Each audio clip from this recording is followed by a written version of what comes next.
خۆڵبوونە و درێژە کێشانی قەیرانەکان ڕۆژ و مانگ و ساڵی تێپەڕان بە جۆرێکیش کە کاریگەری ڕاستەوخۆی لەسەر ژیان و گوزەرانی خەڵک دروست کردووە بۆیە هاوڵاتیانیش بۆ ڕزگاربوون لەو دۆخە چەق بەستووەی کە ماوەی زیاتر لە 3 ساڵە هەرێمی کوردستانی تێکەوتووە داواکارن لە حکوومەتی هەرێمی کوردستان بە جۆرێک لە جۆرەکان کار بۆ تێپەڕاندنی قەیرانەکان بکەن بە تایبەتیش قەیرانی دارایی.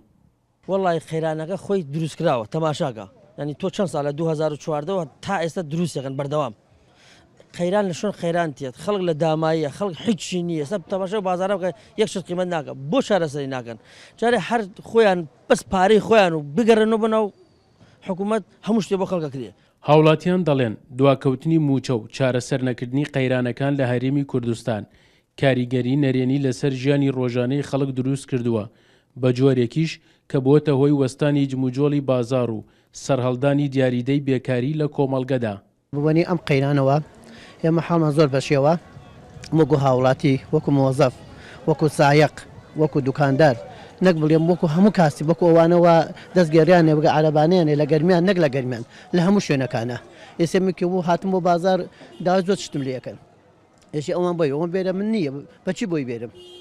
داوا لە حکومە دەکەین ئەم قەیرانە کۆتایی پێبێت. هیوادارمە حکومەتی کوردستانە بچن بۆ بەغا کێشەی